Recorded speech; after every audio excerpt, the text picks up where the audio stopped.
I'm replacing the CVT fluid on my 2017 Accord, which has about 85,000 miles on the clock. This car doesn't have a transmission dipstick, but rather uses a check bolt to ensure that the level of fluid added is appropriate. And here's my process for the whole procedure. Now let's get this.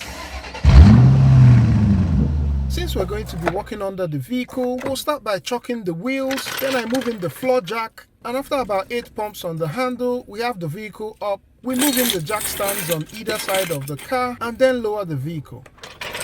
Next, I move in my drain pan under the vehicle. Here's the transmission drain bolt, and I just insert the end of a 3/8 wrench into it. It needed some persuasion to break free, but I got there in the end.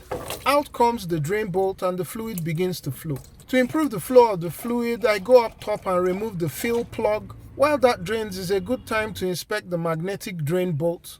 This appearance is normal. I don't see any shiny metallic bits, just the fine dark debris that you would expect with normal wear. I wipe it clean with a paper towel and get all that gunk out, and the shiny guy is ready to be replaced. Draining has slowed to a drip, so I reinstall the drain bolt. Honda recommends replacing the washer on this drain bolt, but I haven't. I've done this in the past and I've never had any leaks. That said, I'll keep an eye out. Also hit me up in the comments if you do this as well, or you simply just replace the washer every time. Torque on this drain bolt is 49 Newton meters or 36 foot-pounds. I spray some card cleaner and wipe off with a rag since I'm going to be monitoring for leaks. With that, it's time to fill up, and I insert this long funnel into the fill hole. The drain and fill capacity of this car is 3.9 quarts. And so I pour in the first, the second, the third can, and the last one as well, from which I save about 0.1 quarts. Then I replace the plug. I remove the jack stands and ever so gently lower the jack. This brings the car down like the most precious cargo. Honda recommends you start the car and move the shifter from each gear, waiting about 3 seconds in each gear position. I do just that and do the same on my way back up to park, and then shut the car off. It's time to check the fluid level. For this, you should be parked on a flat surface, and from the top,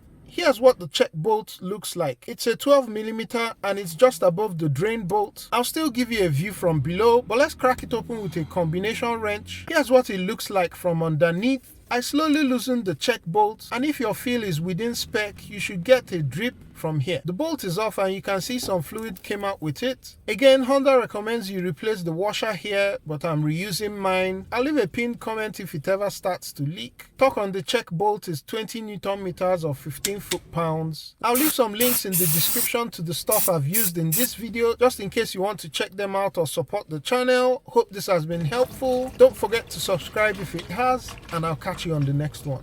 Peace.